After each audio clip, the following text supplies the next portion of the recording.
bahwa di situ akan dibangun pemukiman baru. Oke. Nah, kenapa yang lama diusir dengan alasan bahwa di situ membahayakan untuk kehidupan manusia di sana, industrinya, tapi kenapa ada pemukiman baru? Nah, ini yang harus benar-benar kita minta ini transparan. Ya, kepada pemerintah. Apa sebetulnya di balik investasi ini? Kita lebih cenderung melihat bahwa ini bisa saja karena kejar tayang. Jokowi akan segera berakhir masa jabatan. Ada proyek-proyek yang memang menurut oligarki, bisa juga karena Cina, bisa juga karena Singapura. Ini atau negara lainnya gitu ya? Ya, harus segera diselesaikan. Supaya dengan begitu agenda-agenda oligarki tadi, termasuk Cina dan Singapura itu, sudah ada dasarnya.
Assalamualaikum warahmatullahi wabarakatuh, sobat RH sekalian. Jumpa lagi kita di channel yang keren ini. Keren. Bang Marwan baru kali ini soalnya yang langsung ya. Jadi sobat RH sekalian, saya punya dua tamu istimewa dan to the point. Kita akan bicara masalah rempang ya. Kita bicara rempang dan juga fenomena investasi lainnya, serta barangkali ideologi pembangunanisme atau developmentalisme yang dianut oleh pemerintahan Presiden Jokowi setelah banyak dikritik pada pemerintahan Orde Baru karena tidak memusatkan manusia sebagai subjek dari pembangunan, tetapi hanya sekedar menjadi objek dan siap-siap digusur kalau Anda tinggal di daerah kaya. Saya punya dua tamu, Profesor Antoni Budiawan. Selamat pagi menjelang siang, Prof. pagi. Anton, dan kemudian Bang Marwan Batubara. Karena Batubara saya panggil Bang ya. Assalamualaikum Bang. Waalaikumsalam warahmatullahi wabarakatuh. Saya ke Prof. Anton dulu ya, Prof ya. Oke. Jadi Prof itu bisa profesor, bisa provokator. Yang jelas saya bukan profesor. Iya, tapi kehormatan ini Prof ya. Sama seperti saya, sering dipanggil profesor, padahal belum profesor saya, ya kan. Gimana mau profesor, kita ngurus pangkat akademik aja nggak pernah. jadi kita ingin the whole pictures terhadap rempang nih. Silakan Prof mengeksplorasi soal rempang ini agar orang ada frameworknya, ada data yang betul-betul clear, betul-betul bisa dipertanggungjawabkan. Silakan Prof. Ya, terima kasih Bung Refli. Ya. Pertama, rempang ini adalah menjadi satu anti klimaks. Bahwa kita lihat banyak sekali juga cara-cara seperti ini dikerjakan di tempat lain, dilakukan di tempat lain. Ya, salah satunya kita masih ingat di mana Wadas. Ya, di sana juga Wadas itu juga terjadi pengusiran seperti di Rempang sini. Dan masih banyak di tempat sananya. Ada dulu sebelumnya ada di Wawoni ya, dan di perkebunan dan juga di pertambangan. Nah, kita kembali kepada Rempang. Jadi Rempang ini sebetulnya luar biasa indikasi pelanggaran hukumnya. Karena satu pulau ini sebetulnya 17.000 itu statusnya adalah kawasan. 17.000 hektar. 17.000 hektar. Oke. Kawasan hutan, lindung dan taman buru. Jadi satu rempang itu. Satu rempang itu, satu pulau. Oke. Yang bisa dikelola mungkin hanya pesisirnya aja sedikit-sedikit. Oke. Nah, lalu kemudian tahun 2018, jadi 2015 PT MEG ini sudah mulai lagi. Sebelumnya kan 2004 mereka sudah ada MOU ya. Kemudian gagal. Lalu kemudian 2015 mereka mulai approach lagi nih, mulai pendekatan lagi.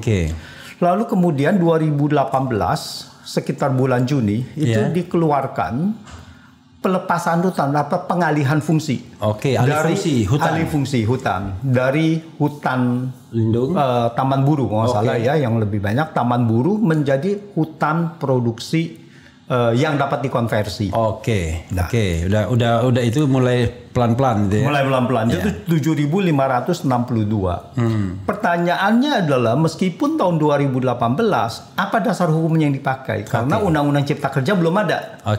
Nah, apa dasar hukumnya? Karena dasar hukumnya itu adalah dia harusnya ada memenuhi dua persyaratan. Yaitu pertama harus ada tim terpadu.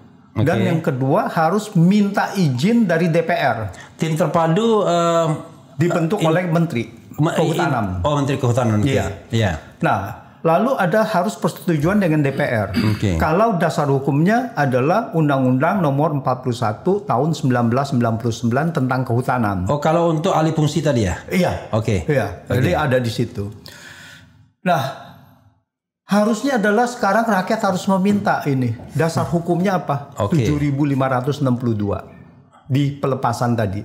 Itu pertama. Jadi pelepasan itu tidak 17.000, 7.000 ya? 7.562. Dari 17.000 ya? Dari 17.000. Sebagian jadi masih 10.000, sekitar 10.000 masih statusnya adalah hutan lindung dan taman buru. Nah, sampai sekarang ya posisi itu ya? Sampai sekarang posisi itu. Nah, itu kan tidak bisa dilepas. Jadi pada saat itu tidak ada sebetulnya yang undang-undang yang bisa melepas itu, yang bisa mengalihkan fungsi hutan tadi. Tidak ada dasar hukum yang bisa mengalihkan itu ya. Nah, diciptakanlah Undang-Undang Cipta Kerja. Ya, pada yang disahkannya 2 November 2020. Jadi Undang-Undang Cipta Kerja ini bukan hanya yang buruh tadi ya, bukan hanya tenaga kerja, tetapi banyak sekali, salah satunya adalah kehutanan. Nah, apa yang tercantum dalam Undang-Undang Cipta Kerja itu? Ada dua hal yang terkait dengan rempang ini, yaitu pertama adalah status proyek strategis nasional. Kalau pemerintah mengatakan ini adalah proyek strategis nasional, maka pelepasan hutan atau mereka sebutnya apa? Pengalihan fungsi penggunaan kawasan hutan itu bisa tanpa mengalihkan fungsi. Jadi mereka boleh pakai aja. Jadi fungsinya tetap gitu. Fungsinya tetap untuk taman burung, tapi mereka bisa pakai. Mereka bisa pakai. Nah itu. Jadi kalau ini statusnya adalah PSN, Proyek Strategis Nasional. Apa yang dimaksud dengan proyek strategis nasional? Lalu di situ ada yang namanya dua hal. Pertama adalah energi baru dan terbarukan. Itu termasuk yang katanya strategis. Dan kedua, industri lainnya. Dan lain-lainnya gitu kan, yang dianggap itu. Nah, jadi dengan status itulah bahwa kemudian tanggal 28 Agustus 2023. 2023. Jadi Menko Perekonomian langsung menetapkan itu proyek strategis nasional. Tapi kita balik sedikit. Jadi setelah 2020 Omnibus Law itu dicabut, ya kan? Dinyatakan tidak berlaku 2 tahun, lalu kemudian ada Perpu, substansinya tetap ada. Dari 2 tahun itu tidak dikerjakan apa-apa, tetapi ada peraturan pemerintah yang mengatur itu. Nah, jadi peraturan pemerintah ini di Undang-Undang Cipta Kerja yang baru, yang hasil Perpu masih ada pas ketentuan 2020 itu. Oh masih. Masih. Oke, itu one thing intinya for tuh sure. itu kan intinya kan Perpu itu kan Iya. intinya sama Oke, saja oke. ya Tapi dengan yang paling penting kan kita pastikan ada Iya, ya. Oke. iya, itu masih Oke. tetap ada Oke. gitu. Tapi masalahnya adalah peraturan pelaksana itu harusnya kan yang selama 2 tahun itu dari 2 November 2020 yang mengenai Undang-Undang Cipta Kerja nomor 11 Iya. itu kan harusnya semua peraturan pelaksananya kan tidak berlaku. Karena undang-undang tidak- itu inkonstitusional sehingga iya. peraturan pelaksananya juga harusnya inkonstitusional.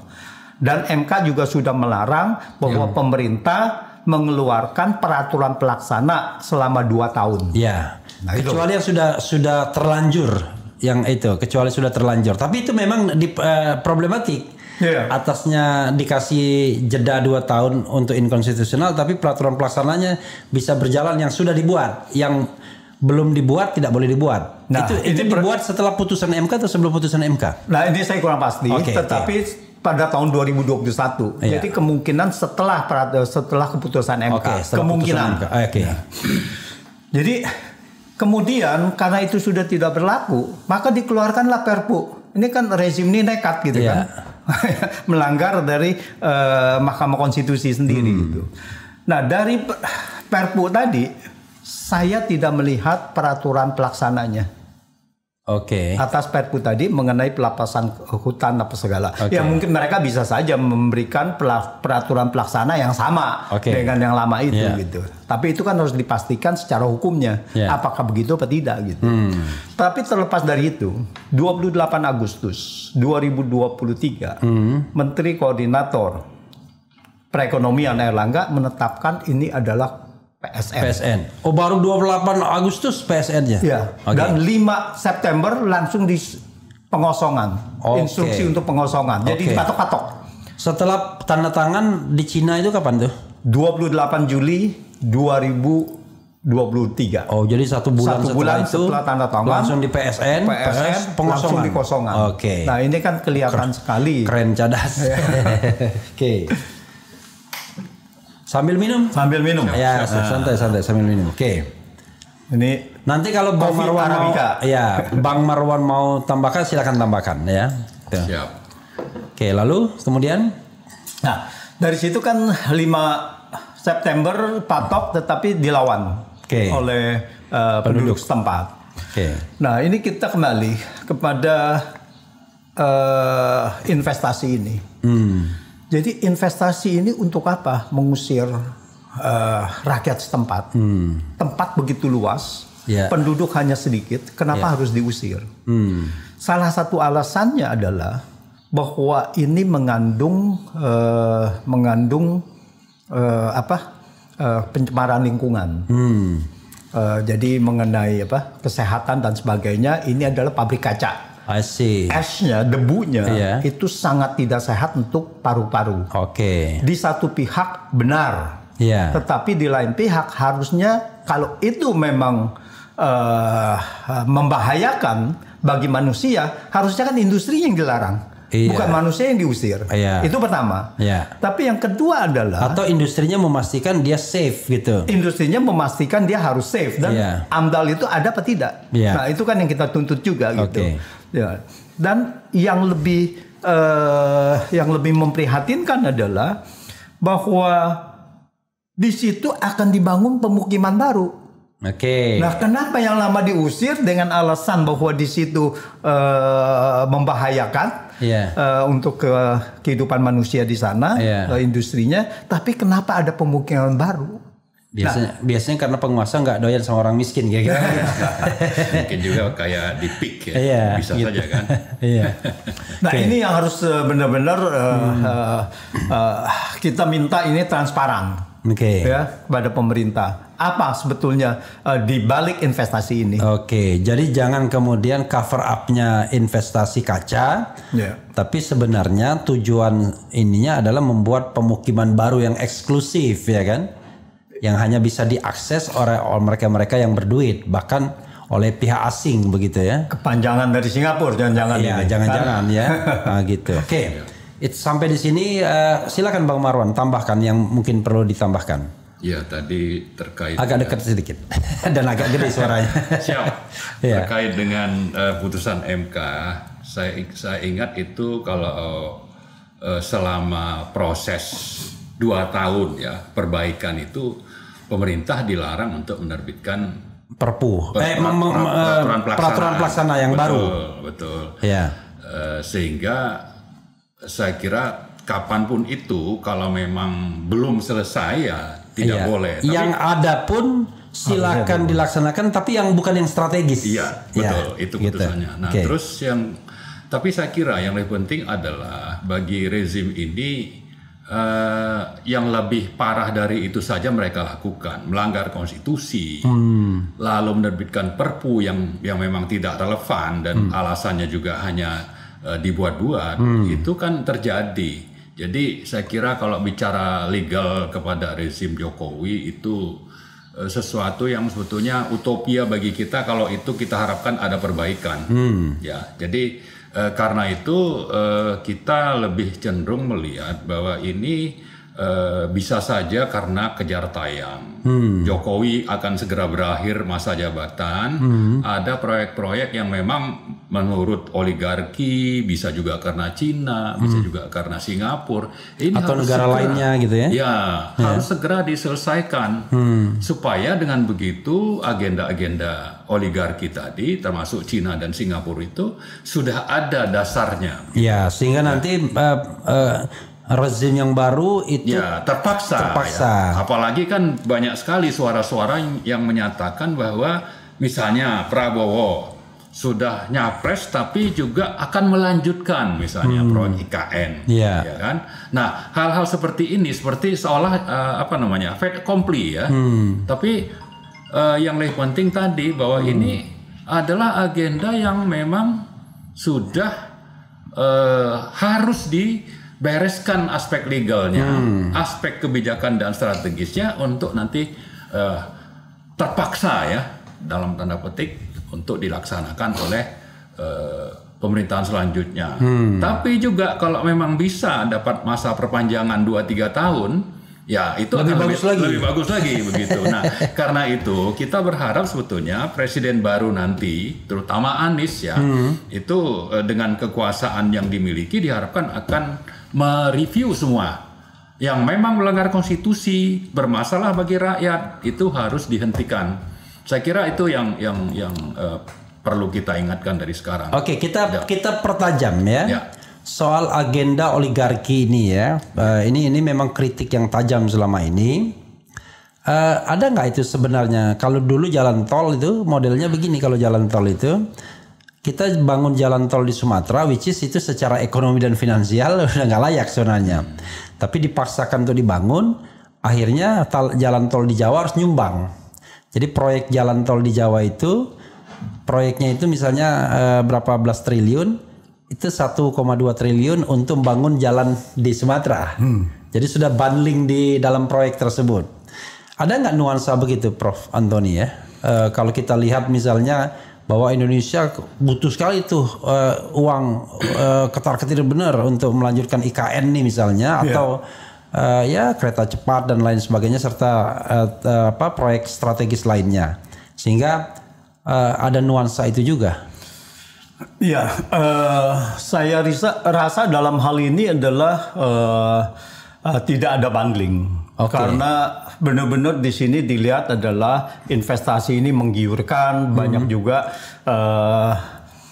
natural resourcesnya di situ ya, khususnya silika dan sebagainya lah. Yang Bahlil itu sudah mengatakan setelah nikel ini silika kita akan eksploitasi, akan larang mengenai ekspor raw materialsnya gitu.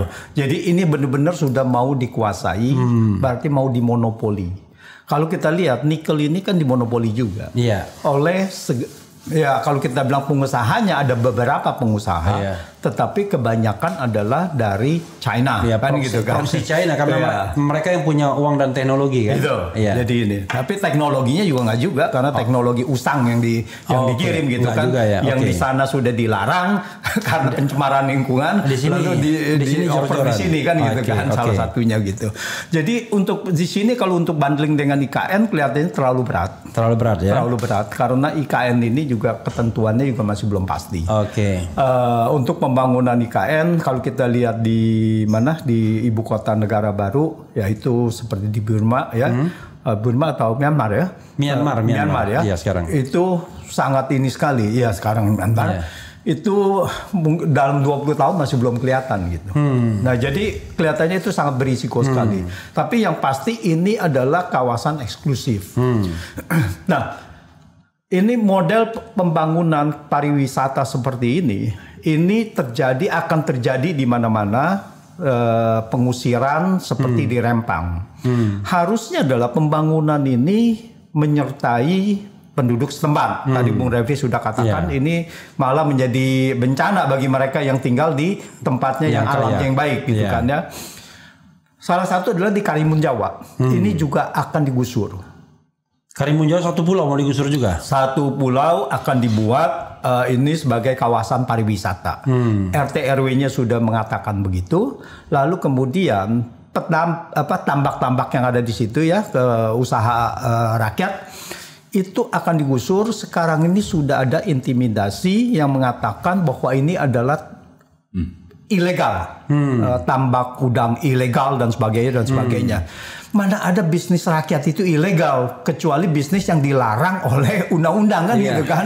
Apalagi di rakyat di pesisir gitu. Mereka hidup sama alam. Mereka hidup sama alam dan sebagainya. Itu salah satu. Dan kedua adalah pembangunan itu kalau kita tahu, misalnya kita ingat juga, misalkan kalau di Bali, di Kuta, itu kan semuanya kan tidak ada yang digusur gitu. Harusnya masyarakat ya memang kalau memang mereka mau menjual asetnya ya di situ mereka menawarkan kepada investor yang tertinggi kan gitu.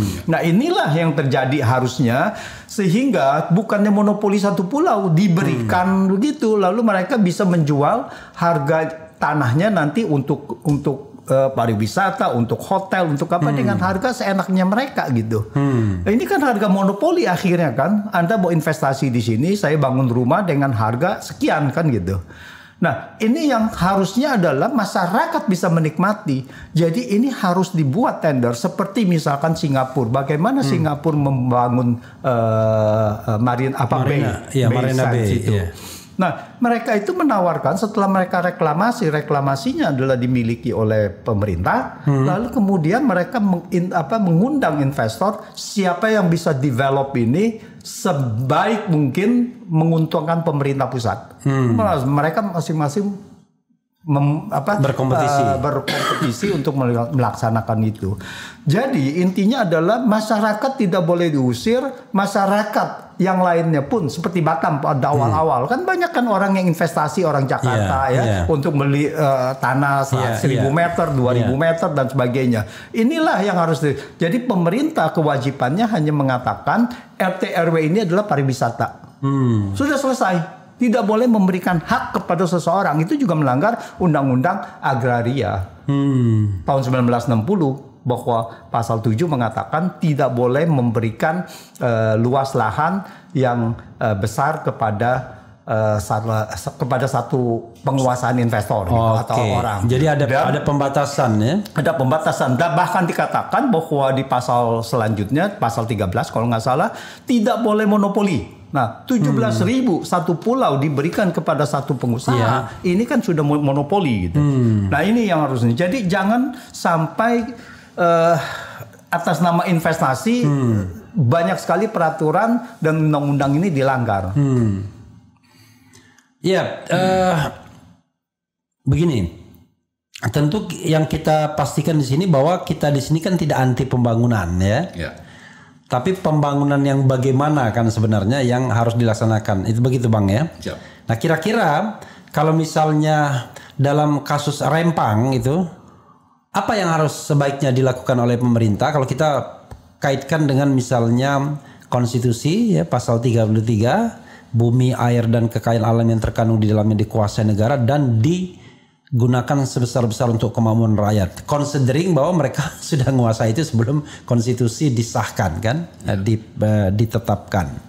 Dan yang kedua adalah bagaimana pembangunan tetap bisa berjalan tapi masyarakat tidak tergusur. Silakan Bang, mungkin dieksplor soal Rempang itu dalam kasus konkret. Ya, saya kira yang paling basic tadi sudah kita sebutkan tentang konstitusi, penguasaan oleh negara, dan kalau bicara mengelola, hal yang strategis menyangkut hajat hidup orang banyak itu kan harus BUMN.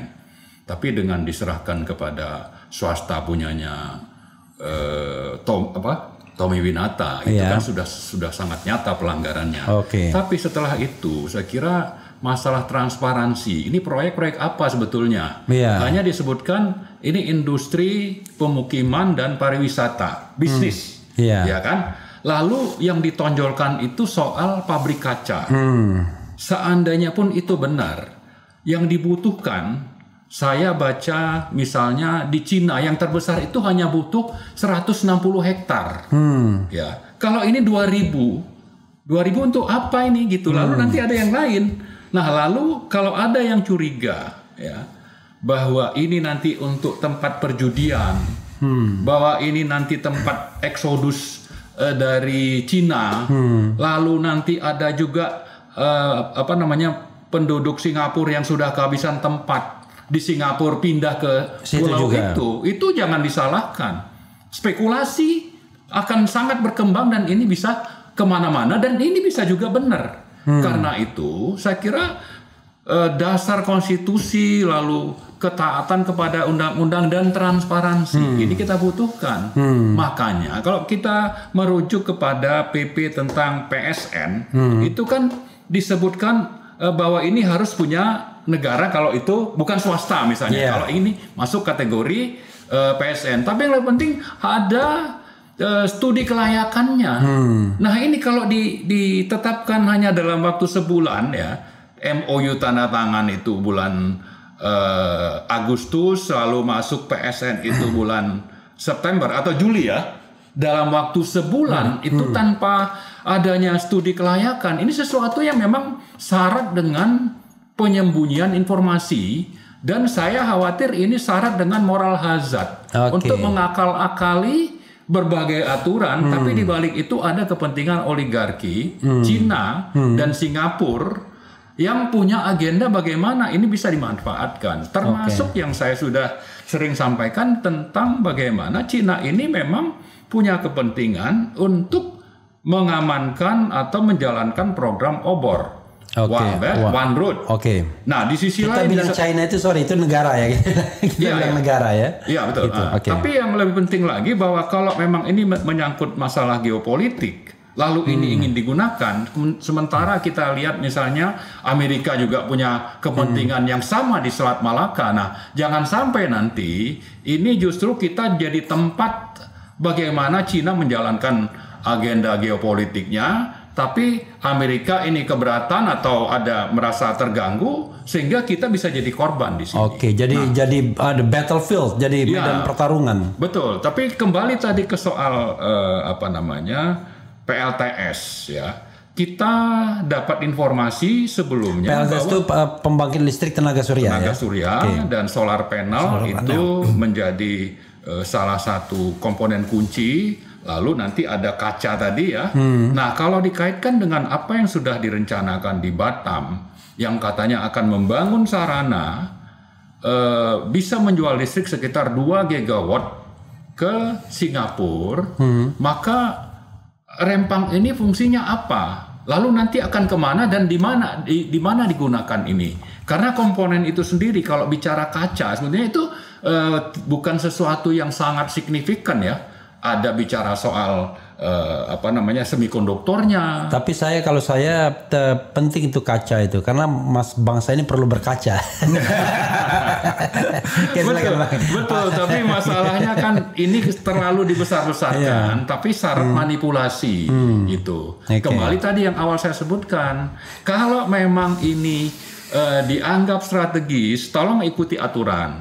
Kategori itu harus dipenuhi. Misalnya, kemudian Kalau ini menggunakan lahan yang seluas itu, maka buka kepada publik untuk apa saja ini pulau, ya kan? Jangan sampai nanti spekulasi yang menjadi pemikiran masyarakat itu memang benar adanya gitu, tapi karena memang ada penyembunyian informasi, informasi yang disembunyikan, agenda-agenda yang syarat kepentingan oligarki dan asing ini bisa saja lolos gitu. Oke. Ya. Jadi menarik ya saudara sekalian, Bang Marwan menekankan soal transparansi sebelum kita bicara tentang mengikutkan masyarakat di dalam proses pembangunan itu.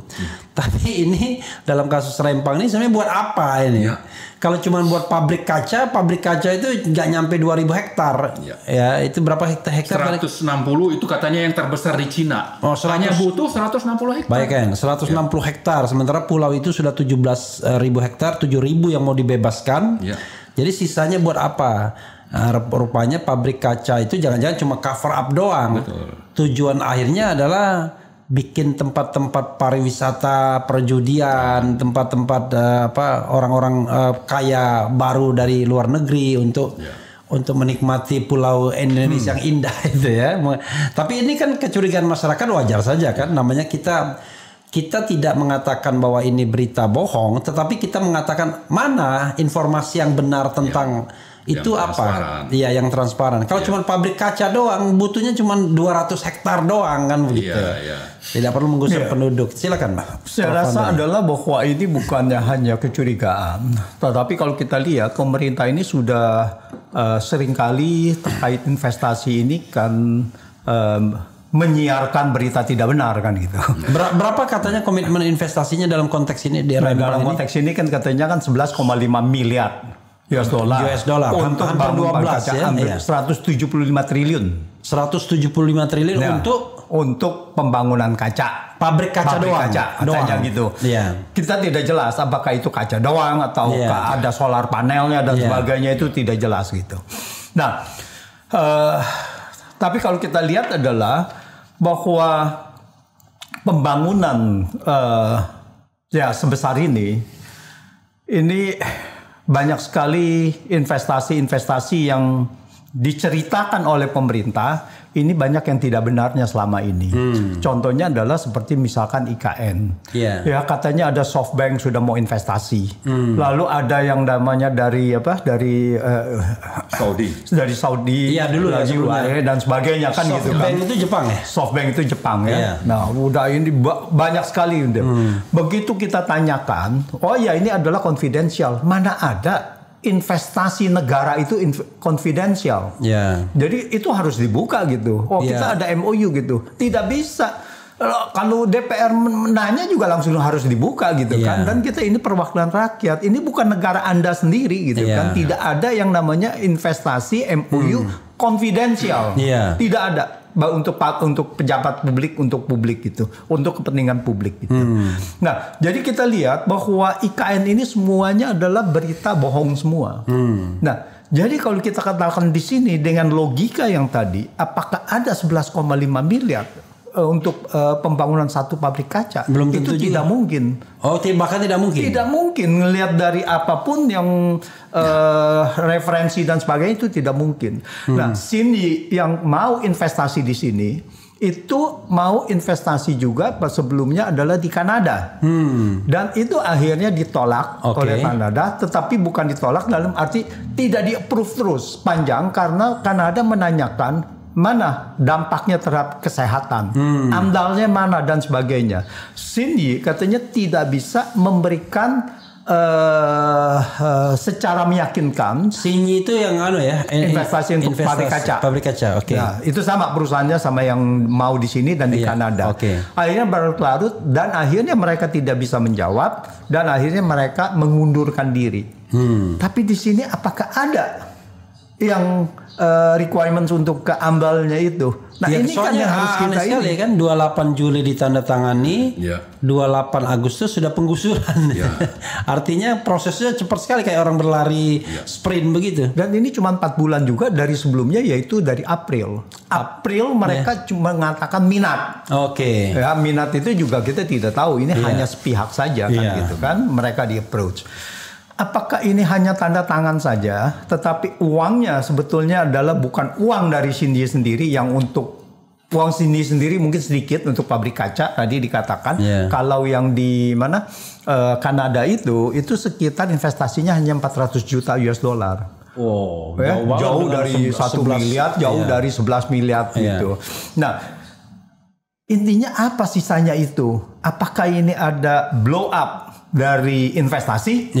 Nah, kalau blow up dari investasi seolah-olah nanti ada realisasi 11 miliar. Investasi ini dikatakan 11 miliar. Karena uang siapa yang digunakan untuk 11 miliar itu? Apakah di sini ada pencucian uang? Kemudian seolah-olah sudah masuk kepada investasi, padahal investasi tidak segitu. Ini ada markup investasi gitu.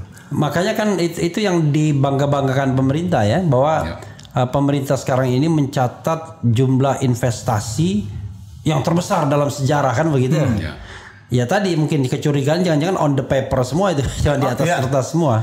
Atau tadi ada di markup tadi. Kecurigaan itu kan pemerintah mengatakan bahwa ini investasi terbesar ini kan nggak hanya saat ini aja kan.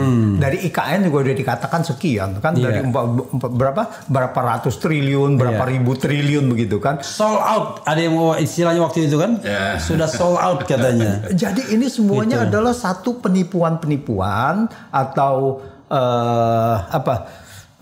saya sebut secara undang-undangnya penyiaran kebohongan lah. Menyiarkan berita bohong. Berita bohong gitu kan. Ini kan sama juga dengan penyiarkan berita bohong. Kan ternyata tidak terbukti gitu. Dan karena tidak terbukti dan sudah menimbulkan keonaran lagi kan. Ini yang harus nantinya semua pejabat itu harus diusut. Jangan delik ini dikenakan kepada masyarakat aja gitu. Nah, jadi saya rasa ini yang perlu diinikan. Jadi kecurigaan itu adalah bahwa bisa jadi di sini adalah markup investasi di mana uangnya adalah dari hasil-hasil yang tidak jelas, yaitu TPPU. Jadi ini makin banyak aspeknya ya. Jadi pertama adalah yang paling penting adalah aspek transparansi tadi. Ini investasinya sebenarnya investasi apa? Kedua, transparansi mengenai tadi uang tadi. Apakah betul ada investasi yang real ataukah ini jangan-jangan malah TPPU doang yang mayoritas, sementara investasi pabrik kacanya cuma 400 juta US dollars gitu ya, seperti di Kanada. Saya tambahkan sedikit. Silakan. 2.000 hektar itu adalah bukan pengadaan lahan lagi. Jadi artinya mereka investasi itu 11,5 miliar yang digembar-gemborkan itu sudah tidak ada pengadaan lahan. Ini dikasihkan. Bayangkan coba.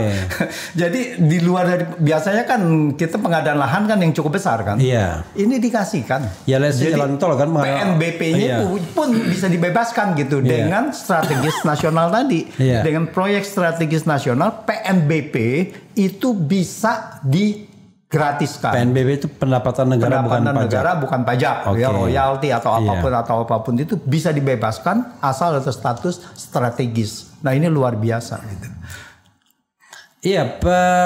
Jadi persoalannya adalah lalu final say buat Rempang ini apa? Dibatalkan.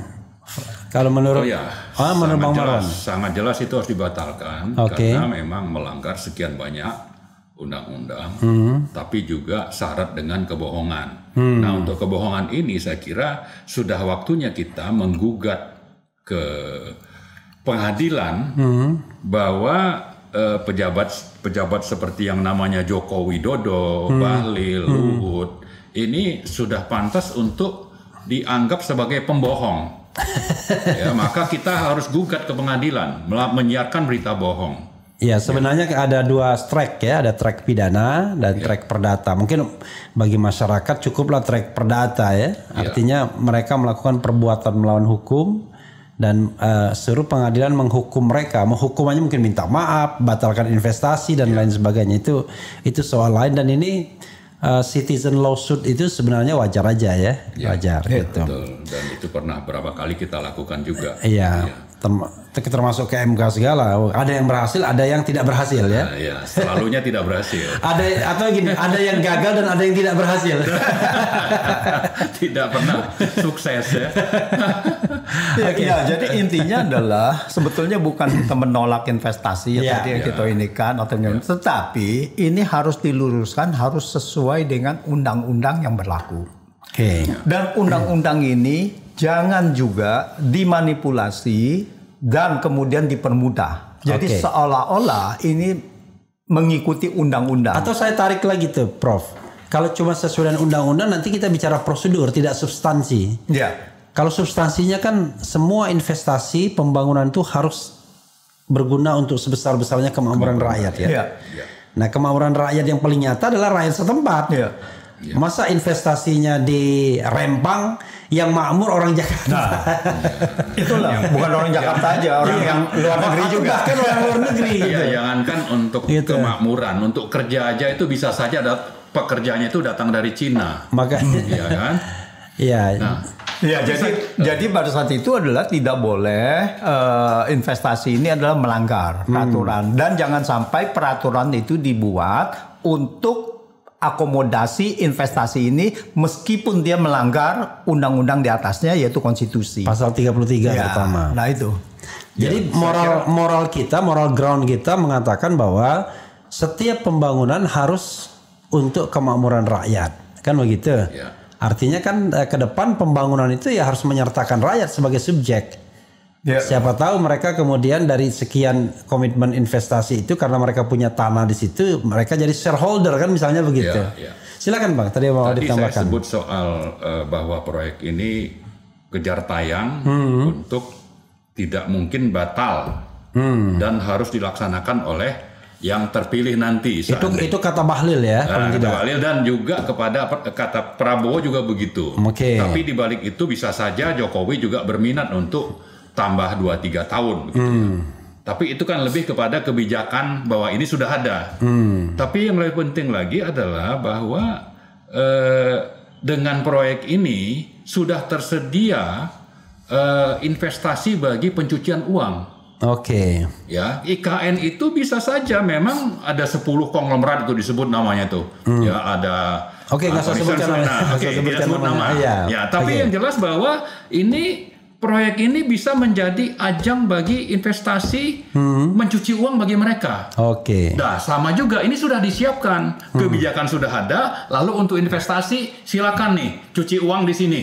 Nah, karena tadi kita sebut bahwa ini secara umum disebutkan tentang bahwa ini nanti untuk bisnis, untuk industri, untuk pariwisata dan sebagainya. Yang ini juga tadi kan kita persoalkan, ini harus dibuka untuk apa saja ini. Tapi dengan pernyataan general seperti itu, maka terbuka kesempatan bagi pencucian uang bagi siapapun konglomerat hitam yang memang punya uang.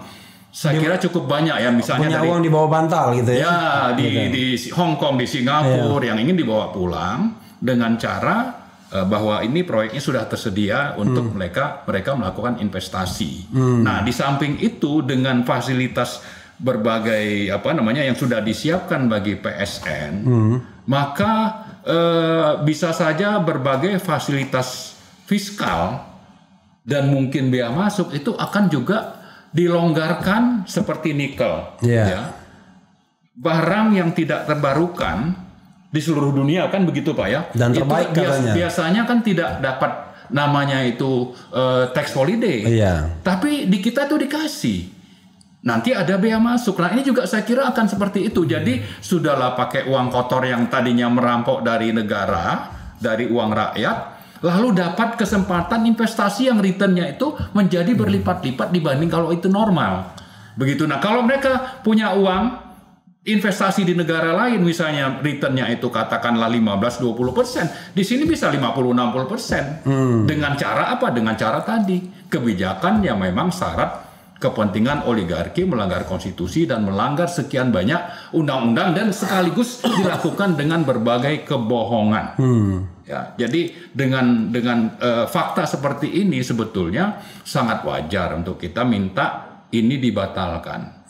Batal demi hukum, dan yang berikutnya kita tuntut supaya orang-orang yang sudah melakukan kebohongan itu digugat ke pengadilan. Tadi Pak Refli bilang apakah perdata atau pidana terserah, tapi bagi kita ini sudah melakukan kebohongan publik, maka sudah pantas untuk mendapat ganjaran di proses hukum. Gitu, Pak. Iya, itu mengandaikan kalau pengadilannya independen. Pada saatnya akan independen. Oke, ya, mudah-mudahan ya. Soalnya dilema dengan pengadilan itu adalah begitu kita kalah maka itu makin melegitimasi. Jadi ada legitimasi yang tadinya tidak punya legitimasi hukum, tiba-tiba punya legitimasi hukum. Tinggal nanti Bung Refli tinggal jadi ketua MA atau gimana?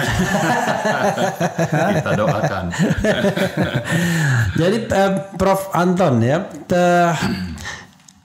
ini Rempang ini kan prototype. Kalau saya katakan prototype pembangunan ala pemerintahan sekarang ya. Yaitu yang paling penting duit masuk, investasi masuk, rakyat dimanipulasi, kan begitu? Angka bisa dimanipulasi.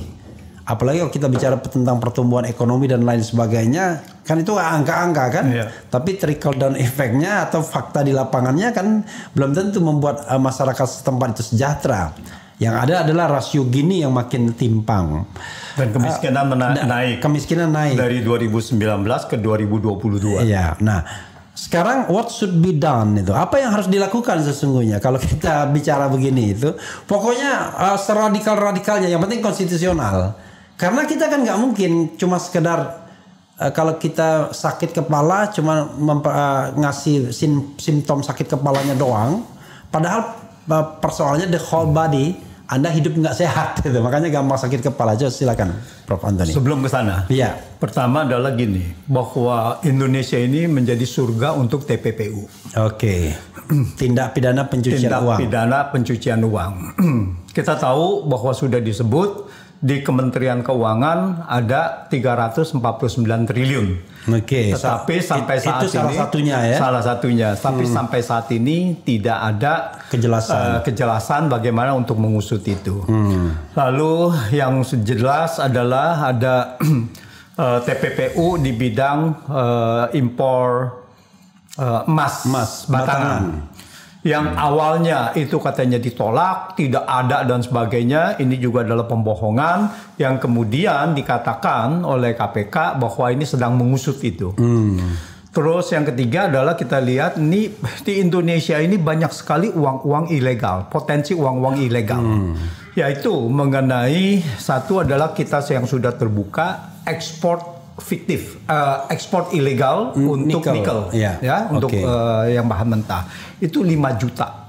Itu yang kelihatan 5 juta. 5 juta ton. 5 juta ton, oke. Untuk itu. Nah, jadi kita tidak tahu bahwa kalau yang sudah disebut 5 juta ton, kalau kurang tidak mungkin, tapi lebih dari situ sangat mungkin. Sangat mungkin nih. Nggak mungkin dilebih-lebihkan. Tidak mungkin dilebih-lebihkan. Jadi ini juga tidak ada kelanjutannya. Nah, terus kita lihat berapa potensi kebocoran dari APBN. APBN itu dari 2020, saya bicara 2020 karena di situ adalah kita punya pandemi, di masa pandemi dengan Perpu ini, Perpu COVID-19. Lalu kita punya defisit anggaran itu kan meledak sekali sampai 1.000 triliun. Nah, dalam 3 tahun itu defisitnya saja itu mencapai 2.800 triliun. Hampir 1.000 triliun per tahun ya? Iya. Ya, 900 lebih ya. Rata-rata 1.000. Nah, belum itu penyertaan modal negara yang sekian ratus triliun lagi. PMN, penyertaan modal negara. Jadi kita lihat itu mungkin total kenaikannya adalah 3.000 triliun. Nah, ini hanya defisit. Defisit ini lebih banyak penggunaannya adalah untuk belanja. Jadi pemerintah mempunyai kapasitas belanja itu sangat besar sekali, yaitu mengenai penanganan COVID dan pemulihan ekonomi nasional, itu yang paling besar. Nah, di sini kalau terjadi kebocoran-kebocoran dan kita sudah lihat banyak sekali di mana-mana terjadi kebocoran, termasuk salah satunya adalah di BTS. Oke. Ya, nah, di situ sekian triliun itu rencananya 25 triliun rencananya ya. Iya. Yang baru terrealisasi itu 10 triliun. Yang ternyata kerugian negaranya adalah 8 triliun lebih gitu. Iya. Nah, ini 27 miliar dikasih gratis nah, 27 miliar, 70 miliar dan sebagainya gitu. Itu banyak sekali. Dikasih gratis, enak sekali Jadi ya. Gitu. yang sekarang lagi di sidang itu hanya untuk pengamanan. Yaitu sekitar berapa ratus miliar itu biaya pengamanan supaya tidak diusut. Tetapi biaya apa yang korupsi yang realnya ini belum diusut gitu. Yang 8 triliunnya belum diusut. Siapa yang menerima 8 triliun itu? Yang itu yaitu konsorsium yang 3 konsorsium itu. Ini perusahaan-perusahaan besar gitu yang itu yang tidak terusut. Yang terafiliasi dengan orang-orang besar juga. Yang terafiliasi dengan orang-orang besar itu. Jadi ini banyak sekali. Uang ini mau diapakan? Uang mereka yang ilegal ini sulit mereka masuk bank juga. Tanamkan di luar negeri. Iya. Karena di luar negeri sekarang ini sangat ketat yang ada namanya FATF, Financial Action Task Force. Oke. Ini mereka melihat bahwa dari mana uang ini. Jadi begitu ada uang investasi, Anda harus declare asalnya dari mana. Pokoknya kalau kalau hasil kejahatan tolak pasti ya. Jangan-jangan ditangkap tuh orang tuh. Dan salah satunya adalah kita punya salah satu pengusaha kita investasi, nggak usah sebut nama, pengusaha kita investasi untuk mengambil bola di klub bola di Italia, dan itu ditanyakan oleh otoritas Italia. Inter Milan. Iya, dia ditanyakan dari mana gitu uang ini gitu. Oke. Nah, jadi mereka menyalurkannya banyaklah melalui Hong Kong, melalui apa gitu itu ditanyakan. Salah satu perusahaan China itu juga investasi di bola juga di Milan. Dia di AC Milan kalau nggak salah. Itu juga ditanyakan dan dianggap sudah oleh pemerintah China-nya sendiri dianggap sebagai pencucian uang. Kalau tidak jelas mengenai Inter dari Milan asal tadi akhirnya kan sekarang udah nggak lagi kayaknya. Sekarang udah nggak lagi, sudah dijual dan sebagainya semuanya. Okay. Tetapi itu sudah sempat ditanyakan oleh otoritas sana gitu. Jadi artinya ya itu dulu ada spekulasi ya. Kok bisa membeli klub sepak bola sementara besaran bisnisnya sendiri tidak menunjukkan itu. Tidak menunjukkan itu kan itu banyak beberapa kecurigaan. Jadi di luar negeri sudah tidak bisa untuk tidak mudah lagi untuk pencucian uang. Jadi Indonesia ini masih surga. Jadi bukannya hanya orang Indonesia saja, orang luar negeri pun yang mempunyai uang-uang ilegal akan masukkan dengan sini. Jadi sangat mungkin sekali yang investasi cuma 1 miliar dikatakan 11 miliar gitu. Jadi saudara sekalian ya, kalau nggak ada uang sama sekali pusing kita. Tapi kalau kebanyakan uang dan uang itu semua uang ilegal pusing juga. Karena uang nggak dimakan kan tiap hari kan. Dia harus berbentuk barang dan jasa ya. Nah untuk barang dan jasa itu ya paling gampang harus investasi, mekanisme perbankan yang mereka kalau dengan aturan yang ketat nggak mungkin bisa masuk mekanisme itu. Jadi pencucian itu namanya. Pencucian uang tercuci. Saya kira bukan pusing. Dan yang pusing siapa kan gitu. Yang pusing kan penjahat. Dia tidak pusing. Dia bisa mempengaruhi kebijakan pemerintah, berubah aturan dan sebagainya. Jadi dia tidak pusing, cuma dia jadi jahat. Jadi jahat ya. Sementara pejabatnya sendiri juga ikut jahat. Kenapa? Karena ada nafsu untuk terus berkuasa dan berburu rente. Jadi soalnya awalnya kejahatannya cuma satu bahwa Anda mendapatkan uang ilegal mungkin suap misalnya atau dari perjudian atau dari narkoba. Karena uang itu kayak standby loan gitu ya. Gimana ini mau digunakan? Maka Anda terpaksa jahat juga. Yaitu mempengaruhi kebijakan, menyelundupkan aturan dan lain sebagainya. Tadi kan pertanyaannya belum dijawab Prof. Jadi what should be done itu? What should be done? Ya jadi kalau kita lihat banyak sekali negara yang bisa bertumbuh dengan aturan-aturan yang baik. Justru kalau kita lihat banyak sekali investasi luar negeri itu menginginkan investasi di negara yang bisa mempertanggungjawabkan kebijakan-kebijakannya. Jadi negara yang good governance. Nah ini yang harus diinginkan. Kalau kita lihat Korea Selatan ini adalah bisa bertumbuh sangat luar biasa tanpa atau sangat sedikit sekali peran investasi asing. I see. Jadi kita bisa bertumbuh dalam negeri kok. Kenapa kita bikin pabrik kaca tidak bisa gitu kan? Itu kan bukan suatu yang rocket science gitu. Ya, itu sangat mudah sekali gitu. Jadi Indonesia ini ke depan tahun 2024 ke depan ini harus bisa bertumbuh dengan sumber daya atau dengan kekuatan dari dalam negeri, yaitu pengusaha-pengusaha dalam negeri. Investasi asing ini sudah menjadi beban ekonomi Indonesia. Kenapa saya katakan jadi beban?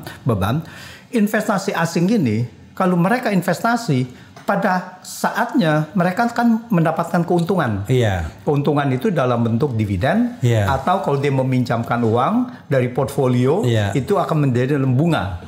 Dan saat ini pengeluaran untuk itu, pengeluaran kita keluarkan untuk luar negeri karena investasi asing tadi, dividen bunga, itu sudah lebih besar dari arus investasi itu sendiri yang masuk gitu. Jadi yang namanya tekor itu ya. Itu sangat tekor sekali. Sekarang kalau kita lihat tahun 2004 itu pengeluaran kita untuk investasi orang asing, dividen bunga dan sebagainya itu hanya 12 miliar. Sekarang ini sudah mencapai 40 miliar. Hampir 40 miliar. Ada beberapa 40 miliar. Jadi ekonomi kita ini sulit untuk bertahan ke situ. Ini yang juga karena pengeluaran devisa kita sangat besar sekali terkait dengan investasi asing, maka ini akan menekan kurs rupiah.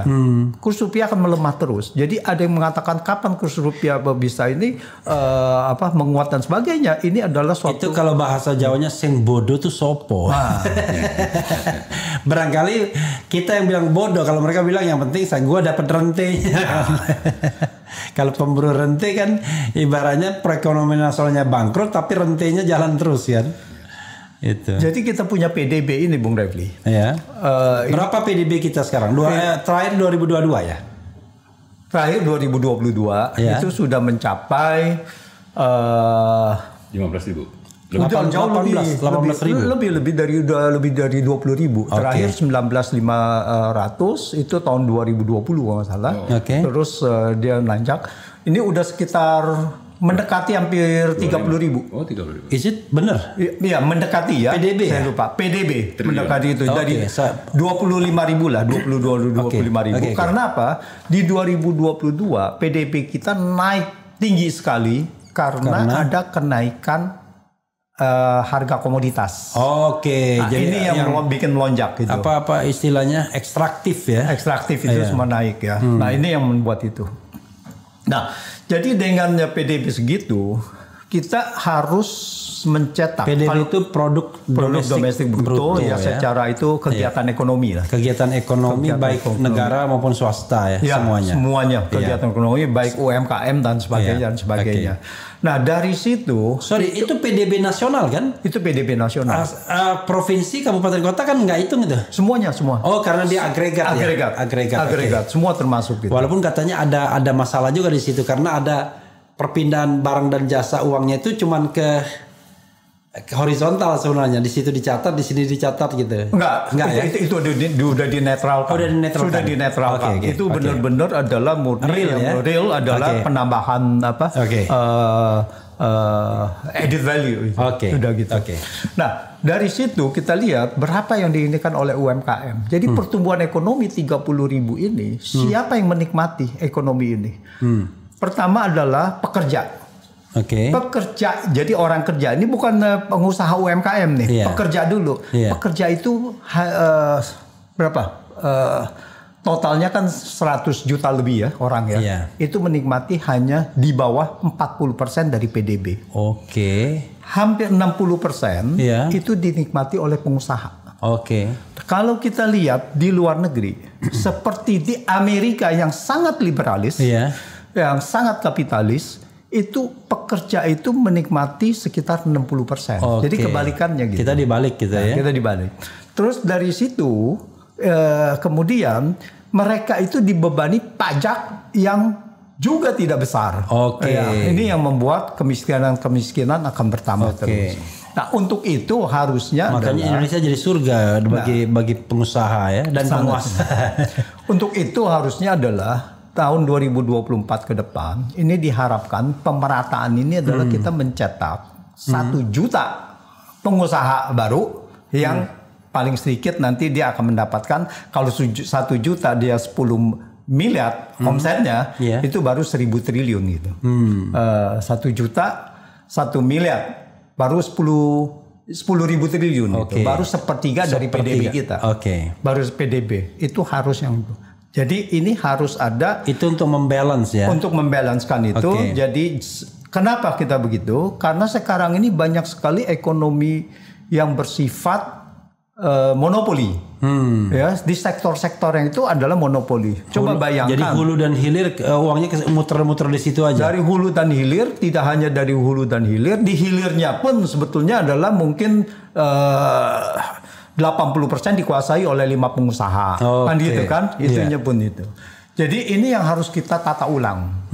Nah, tantangan bagi presiden yang akan datang, apakah bisa melaksanakan itu nanti akan saya susun mengenai program-program itu untuk siapapun nanti presidennya. Jadi tapi bukan shutdown ya?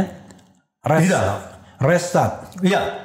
Jadi kita harus restructure. Kalau punya ekonomi mati ini udah lari kita kan. Kalau restart kita tunggu hidup lagi.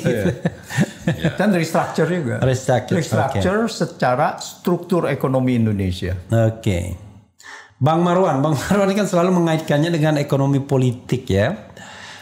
Kita tahu bahwa ini kita harus bicara yang apa adanya. 1 tahun lagi masa pemerintahan Presiden Jokowi, tapi kan waktu itu sangat berguna dalam pengertian masyarakat yang butuh makan kan nggak bisa tunda-tunda sampai 2024 pelantikan Oktober misalnya kan, sehingga apa yang sebaiknya dilakukan oleh sisa akhir masa pemerintahan Presiden Jokowi ini kalau kita kaitkan dengan hal-hal yang bersifat ekonomi ini, termasuk investasi atau lempar handuk itu? Saya kira konsisten saja dengan apa yang sudah diamanatkan pasal 33. Bagaimana pengelolaan yang menyangkut hajat hidup orang banyak itu benar-benar dijalankan oleh BUMN. Nah, salah satunya misalnya soal listrik. Listrik itu banyak hal yang bisa diperbaiki. Misalnya banyak konglomerat yang memaksa menjual listrik swasta kepada PLN, tapi PLN itu harus membeli lebih besar dari kapasitas yang dibutuhkan. Misalnya butuh 100 megawatt, dia punya pembangkit 150 yang harus dibayar itu 150 megawatt. Nah, ujungnya nanti adalah BPP listrik menjadi lebih tinggi dan itu akan ditransfer ke masyarakat membayar listrik lebih mahal. Nah, kalau ingin diperbaiki ya matikan saja nih pola, bukan dimatikan, maksudnya polanya tetapkan bahwa namanya prinsip take or pay yang tadi itu take or pay istilahnya itu diluruskan. PLN bayar sesuai dengan kebutuhan dan itu banyak sebetulnya. Dan kita sekarang PLN ini saya kira sudah oversupply sekitar sampai 40-50%. Loh, tapi kenapa listrik suka mati di beberapa tempat? Nah, itu kan bukan soal pasokannya, bisa saja jaringan. Jaringan. Ya, ada maintenance dan sebagainya. Bukan karena supply-nya ya? Iya, nah. Kita tidak kekurangan supply listrik? Tidak. Sampai 2030 itu masih tidak akan kekurangan. Nah, sekarang yang akan dilakukan itu akan mematikan pembangkit-pembangkit listrik yang menggunakan tenaga fosil. Primer itu energi primer itu terutama batu bara. Dan itu sekarang masih mendominasi sekitar 60%. Makanya ada rencana pemaksaan shutdown. Ada kampanye ini udara Jakarta kotor. Itu arahnya ke sana sebetulnya. Nah, padahal kalau bicara pembangkit yang kita miliki sekarang dengan PLTU yang ada dan skema take or pay, ini kan kebijakan pemerintah sendiri yang ingin coba segera dimatikan, tapi ada kepentingan asing untuk jualan listrik EBT, solar panel dan sebagainya. Kita misalnya baca di media itu ada kapasitas listrik di daerah Tegal yang sedang dibangun sekitar bisa menghasilkan 2 gigawatt per tahun katanya. Nah, ini untuk apa ini? jelas ini akan dipakai untuk di Pulau Jawa yang saya kira kalau bicara energi bersih kita setuju.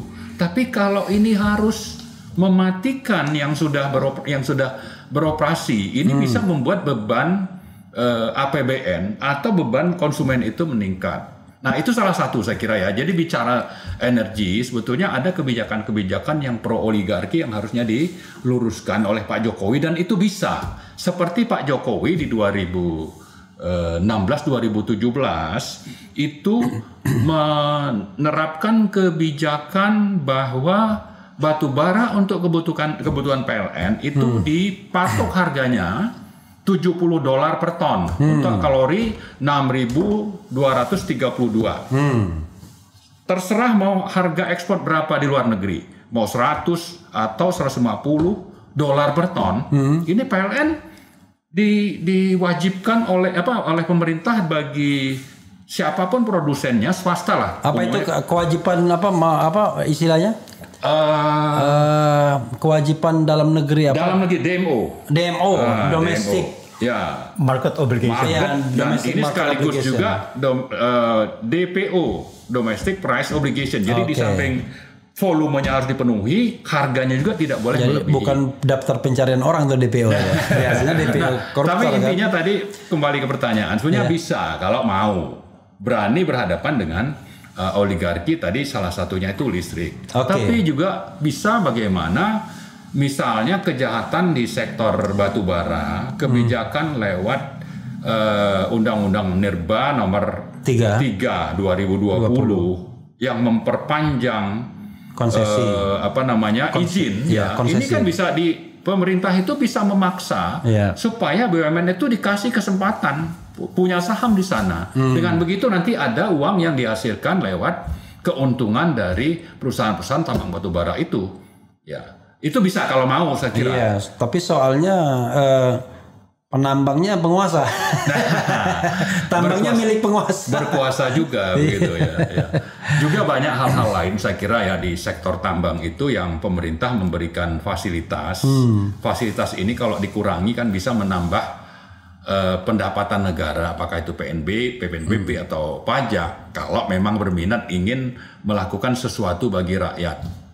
Prof Antoni ya, technically saya Didu pernah ngobrol sama saya bahwa sebenarnya kita udah bangkrut.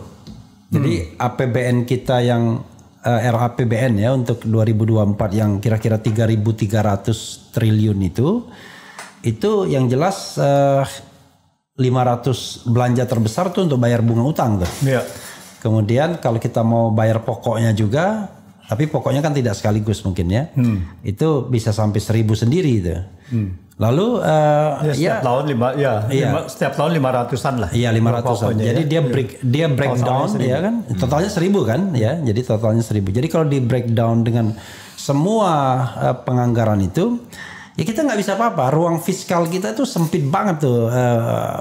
Kalau yang saya lihat dari percakapan itu. Sementara Bang Marwan tadi mengatakan ada kok ruang-ruang fiskal lain yang bisa diambil gitu. Sebenarnya gimana sih kalau kita lihat masih bisa selamat nggak perekonomian kita ini? Kalau kita lihat APBN kita untuk 2024, kebijakan pemerintah dan lain sebagainya, atau mungkin perlu breakthrough atau bagaimana? Kalau kita lihat, memang benar bahwa beban bunga ini semakin lama semakin besar. Iya. Jadi bahwa 3.000-an triliun itu juga itu sudah termasuk defisit itu. Iya, defisit. Penerimaan negaranya itu sekitar 2.500, 2.700 gitu. Jadi kalau kita bandingkan dengan begitu, justru lebih ngejomplang lagi.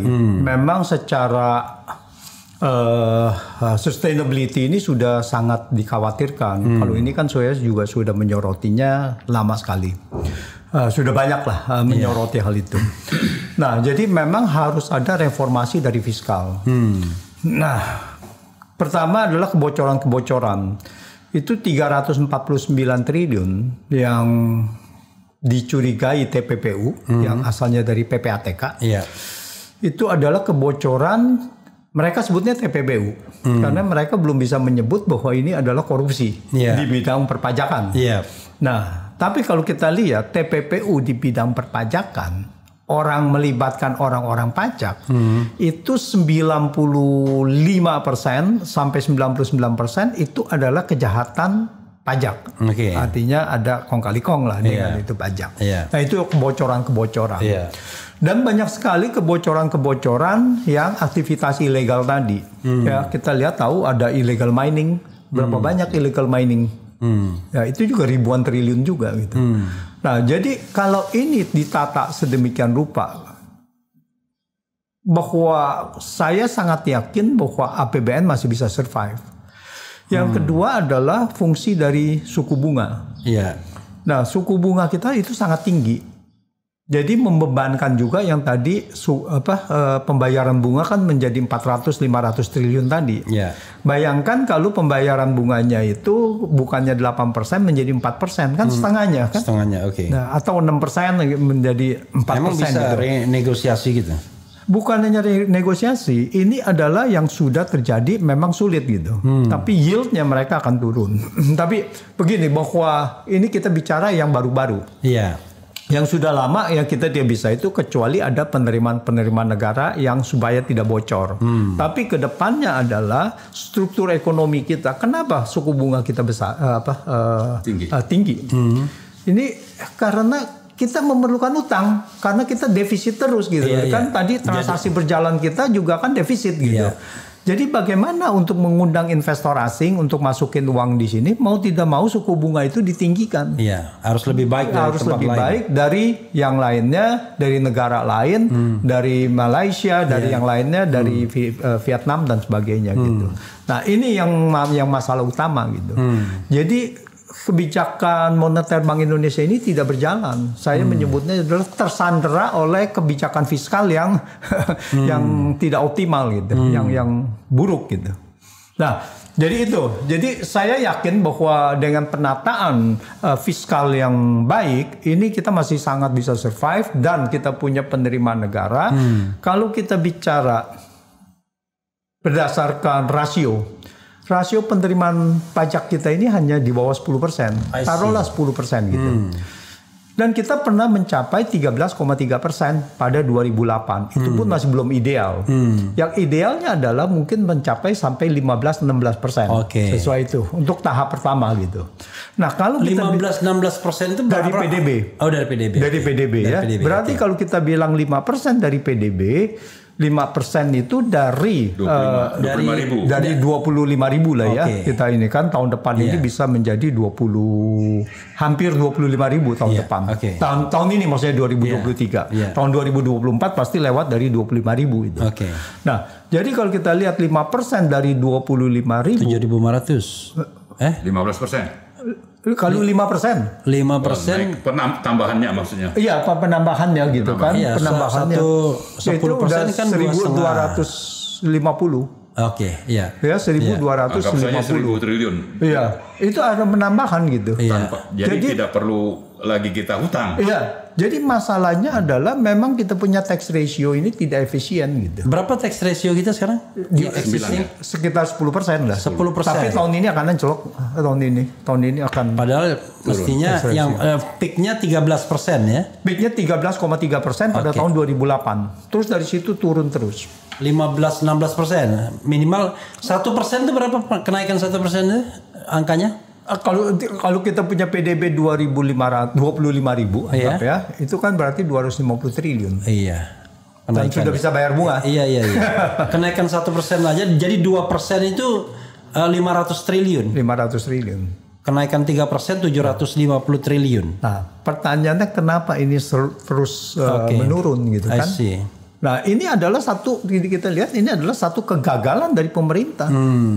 Bahwa pernah sewaktu kita mau keluarkan kebijakan tax amnesty, lalu digembar-gemborkan bahwa tax ratio akan naik menjadi 14,6%. Ternyata tidak. Ternyata malah turun menjadi 9,8 yang terakhir sebelum pandemi ya, tahun 2019. Tax amnesty kedua ya. Tax amnesty pertama dan kedua itu saya bicara yang tax amnesty pertama. Pertama 2016. 2017 sampai dengan Maret itu digembar-gemborkan bahwa tax amnesty ini akan meningkatkan tax ratio menjadi 14,6% pada akhir 2019. Kenyataannya hanya 9,8%. Nah itu ada selisih 5%. Cukup. Saya rasa intinya adalah ya sebagai ini aja. Summary bahwa fiskal kita ini kalau ditata dengan baik ini masih memungkinkan untuk kita ini survive dan bahkan itu pertama. Dan yang kedua nggak perlu utang. Dan utang atau tidak utang sebetulnya utang adalah satu kebijakan residual bukan kebijakan utama. Jadi itu adalah dari kondisi ekonomi. Kesan kita kalau sekarang kebijakan utama utang. Karena apa? Karena sebetulnya yang harus kita galakkan adalah investasi swasta. Kalau investasi swasta dalam negeri, kalau itu investasi itu galak, itu bekerja dengan baik, maka justru belanja pemerintah harus direm supaya ekonomi tidak overheated. Nah, karena ini investasi tidak berjalan dengan baik, maka pemerintah mendongkrak dengan belanja-belanja negara yang besar. Sehingga disinilah terjadi defisit dan defisit ini menimbulkan utang.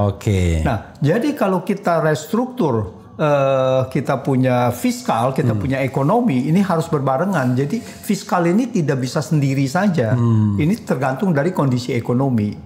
Nah, dari ekonominya baik, investasi itu bagus, maka fiskal ini akan membaik juga gitu. Saya tadi tersenyum ketika Prof. Antoni Budiawan ngomong. Kenapa tersenyum? Bukan keliru omongan beliau, tapi di negeri Konoha ini apapun kebijakannya nggak bisa jalan itu kalau nggak ada orang-orang yang amanah kan, yang menduduki posisi itu. Kalau dia tukang pajak atau petugas pajak, ya dia petugas pajak yang amanah. Ini mungkin terakhir Bang Marwan ya, sebelum nanti closing statement masing-masing. Saya tuh selalu mengatakan ya, tidak ada calon presiden tuh yang ngomong tentang menciptakan masyarakat yang religius. Apa hubungannya rempang kemudian ruang fiskal sama masyarakat religius? Karena saya meyakini masyarakat yang religius atau dengan religiusitasnya, dengan spiritualitasnya, itu akan mampu menjadi energi penggerak, ya kan? Kalau kita punya spiritualitas, religiusitas, mungkin kita nggak mau nyolong, nggak mau maling, mau nolong orang, ya kan? Mau bekerja lebih efisien, lebih efektif, lebih tanggung jawab dan lain sebagainya. Tapi nggak pernah ada presiden atau calon presiden yang ngomong itu. Padahal sila pertama kita masih ketuhanan yang Maha Esa, dasar religius utama yang paling utama kan. Komentar Bang Marwan. Ya, saya kira memang itu sangat basic ya. Jadi bicara moral itu harusnya hal yang nomor satu. Untuk dengan moral baik itu urusan lain bisa diambil berdasarkan prinsip-prinsip moral. Tapi kalau yang berkembang sekarang ini kan moralitas kita ini semakin ke belakang, semakin memburuk. Sehingga kalau dikatakan peringkat korupsi kita itu menjadi semakin jelek, 34 sekarang itu kan tidak terbantahkan fakta bahwa moralnya memang semakin rusak. Apalagi kalau nanti justru ada orang-orang atau oknum yang tidak percaya Tuhan gitu. Bagaimana kita bicara moral kalau orangnya sendiri pada dasarnya tidak percaya sama Tuhan atau komunis. Jadi karena itu kalau ke depan saya kira saya berharap ya orang-orang yang punya moral lah yang terpilih, yang moralnya baik. Karena biar bagaimana juga kita meyakini tentang di samping moral masalah contoh atau keteladanan itu sesuatu yang sangat penting dijalankan di Indonesia. Jadi ke depan ya saya kira kita berharap yang terpilih itu adalah presiden yang memang moralitasnya itu baik. Gitu. Nah, saya mundur sedikit tadi soal Pak Jokowi apakah masih punya kesempatan dalam setahun untuk melakukan perbaikan. Kalau normatif ya kita bicara kemungkinan itu ada saja kan. Mulai dari tadi bahwa bisa meningkatkan fiskal, PNBP, di satu sisi dari sisi penerimaan, di sisi lain dari sisi spending juga sebetulnya kalau korupsinya berkurang, proyek-proyek yang tidak mendesak seperti IKN atau kereta cepat yang tadinya tidak masuk di APBN itu ada ya, itu memang menjadi masalah. Jadi cara membuatnya ya spendingnya juga harus lihat yang prioritas. Kalau memang tidak mendesak ya tidak perlu dibelanjakan. Tapi di sisi lain kalau rakyat sedang membutuhkan, miskin dan sebagainya, maka ini sebetulnya bisa dilakukan oleh pemerintah dengan mengalihkan belanja-belanja yang memang prioritas bagi rakyat dibanding prioritas bagi kepentingan oligarki. Nah, tapi yang lebih penting adalah bahwa pertanyaan itu sebenarnya tidak valid. Saya ingin menjawab bahwa kalau normatif oke, ada solusi. Tapi kalau melihat orang, ini kan orang ini membuat kondisi bernegara kita tuh semakin bermasalah gitu. Korupsinya makin berkembang. Dia hanya menjalankan agenda oligarki. Apa yang bisa kita dapat harapkan dari beliau ini? Makanya sudah sepantasnya beliau ini segera turun sebetulnya. Tidak nunggu setahun lagi gitu. Itu yang lebih mendesak. Karena setahun itu nanti damage-nya makin banyak ya. Betul. Tadi kan sudah disebutkan tax ratio itu turun. Ya kan 10% aja sudah bagus. Ya, kemudian tadi indeks korupsi turun. Lalu proyek yang dijalankan itu lebih kepada kepentingan oligarki. Lah apa harapannya? Jadi pertanyaan Pak Refli saya kira tidak valid. Apa yang bisa dalam setahun ini? Jangan harap sesuatu yang baiklah dari beliau ini, tapi justru yang harus kita galakkan, suarakan ke rakyat supaya beliau ini segera turun, dimakzulkan. Dan saya kira saya kembali ingin menyampaikan berulang-ulang sudah ya tentang tuntutan dari petisi 100. Saya dan Pak Antoni itu adalah penandatangannya petisi 100. Petisi 100. Kemarin ada juga mosi tidak percaya juga ada. Ya ada. Makanya ini bersatu saja. Mari kita suarakan supaya pemakzulan itu segera diproses. Apalagi partai-partai itu toh ini penguasa ini akan habis kekuasaannya. Mari sama-sama partai manapun itu untuk menggalang kekuatan di DPR memulai proses pemakzulan sesuai dengan pasal 7A Undang-Undang Dasar. Dan itu sah ya secara konstitusional karena jabatan itu ada fixed term 5 tahun. Bisa dipersingkat kalau ada proses pemakzulan. Bahkan boleh mengundurkan diri secara sukarela. Konstitusi tidak mengatur perpanjangan. Saya kira Bu Megawati kalau tidak salah itu sudah berkali-kali minta Pak Jokowi itu mundur. Ya kan supaya terhormat. Tapi kalau memang itu tidak bisa juga terjadi, ya kita berharap PDIP juga bergabung di DPR itu untuk memulai proses pemakzulan tadi gitu. Saya tambahkan sedikit mengenai moral. Bahwa itu sangat penting. Tetapi kita tahu manusia ini kan tidak ada yang sempurna. Oleh karena itu diaturlah undang-undang secara untuk negara gitu. Nah, inilah selain itu kita melihat bahwa manusia itu tidak sempurna, selalu mesti ada mungkin kesalahan atau kelalaian atau bisa juga disengaja. Nah, ini adalah hukum yang berbicara. Oleh karena itu yudikatif ini harus benar-benar independen untuk menjadi negara kalau kita mau maju. Nah, jadi penegakan hukum, rule of law dan sebagainya ini harus benar-benar ditegakkan. Jadi kita lihat bahwa dalam 9 tahun terakhir ini rule of law ini adalah sangat terpuruk gitu. Nah, itu tambahan dari saya. Itu Prof, seperti ayam dan telur itu. Rule of law tidak bisa ditegakkan karena aparatnya korup. Kan begitu kan. Jadi kalau kita berharap misalnya hakim-hakim pengadilan bisa memutuskan secara adil, once dia ditekan atau disuap misalnya, atau dia disandra karena kelemahan di masa lalunya, dia nggak bisa ngapa-ngapain juga. Nah, kalau kita mengambil contoh dari China aja, pada saat itu adalah tahun 99, siapa namanya, Rongzi, Zhou Rongzi, itu mengatakan kasih saya 99 peti mati, satu untuk saya, 100 gitu kan. Bukan dia yang Xiaoping itu kan ya? Bukan. Zhou Rongzi pada tahun 99. Dia mau memberantas korupsi. Jadi artinya yang kita perlukan adalah satu yang mempunyai moral, dan mempunyai penegakan konstitusi. Ini yang maksud saya. Jadi kita perlu satu pemimpin yang bermoral dan 99 peti mati. Tapi masalahnya kan satu itu kan harus primus inter pares ya kan. Kalau primus inter paresnya juga susah kita harapkan seperti kata Bang Marwan, ribet jadinya.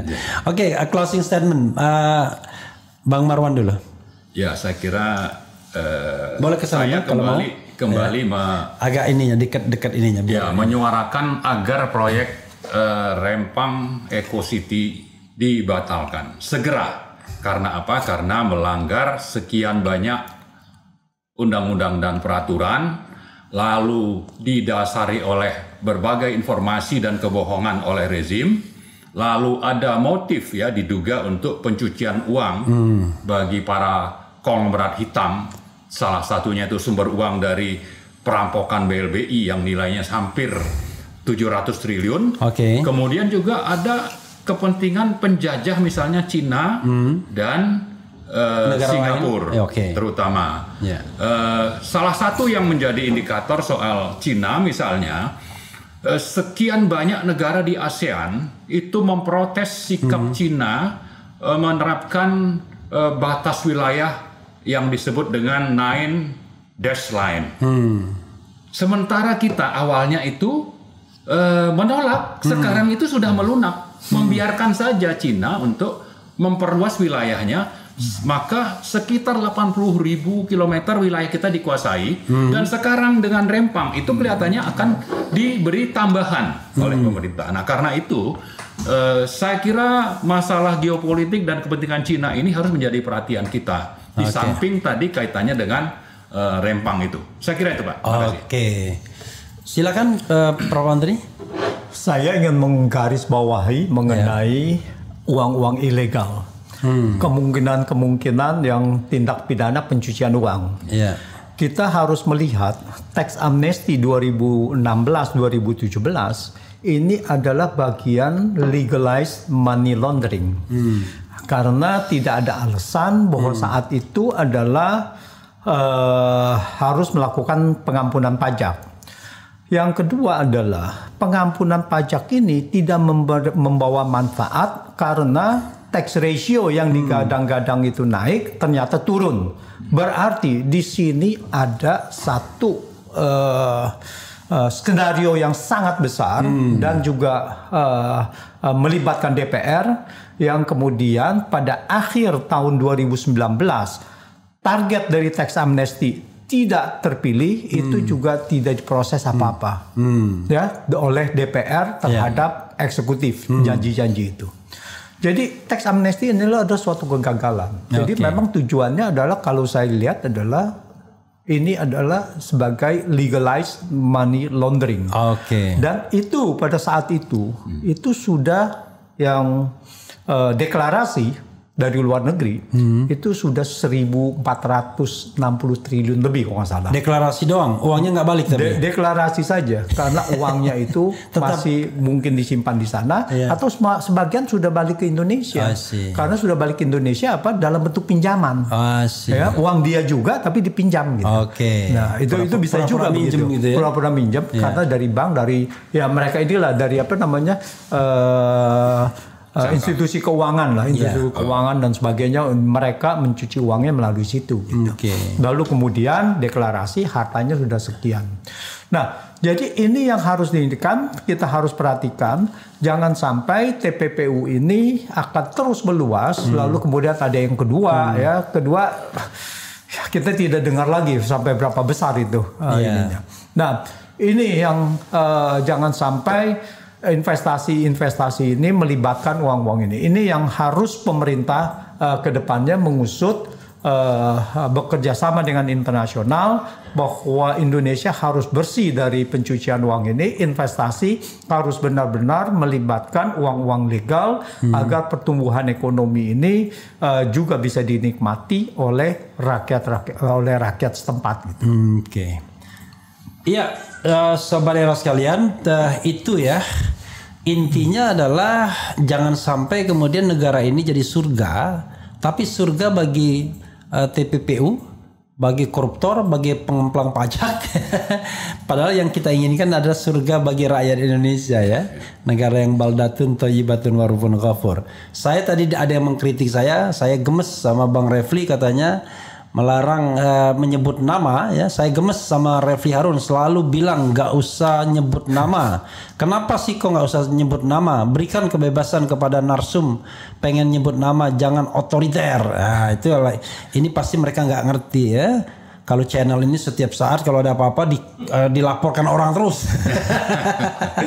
Itu karena kita belum selesai berjuang untuk menegakkan norma konstitusi, yaitu kebebasan berpendapat dan berserikat. Ya nantilah kalau ada pergantian presiden baru, dicabut Undang-Undang 1 1946 yang berita bohong itu, dicabut juga pasal-pasal Undang-Undang ITE dan beberapa pasal-pasal KUHP yang baru, barulah negara kita lebih demokratis. Tidak akan ada orang yang ditangkap dan ditahan, dibungkam hanya karena ngomong dan menyampaikan fakta dan data. Kalau sekarang kita nggak ngomong apa-apa dilaporkan juga. apalagi ngomong ya. Jadi karena dianggap ikut menyiarkan ya. Itu adalah realitas yang sedang kita hadapi, tapi kita terus perjuangkan. Jadi kita harus pintar-pintar berpirau melawan ombak ya. Jangan sampai kita benturkan kepala kita tiba-tiba close ya kan, kita nggak punya sarana lagi untuk bersuara. Itu sahabat sekalian, dan nanti ini bisa dilihat lagi ya, dan juga didistribusikan kemana-mana. Mudah-mudahan pembicaraan ini bermanfaat bagi kita semua. One thing for sure, bahwa rempang harus di stop, dihentikan. Kalau mau dilanjutkan, transparansinya apa? Buat apa sesungguhnya investasi itu? Wassalamualaikum warahmatullahi wabarakatuh. Waalaikumsalam. Oh. Siap.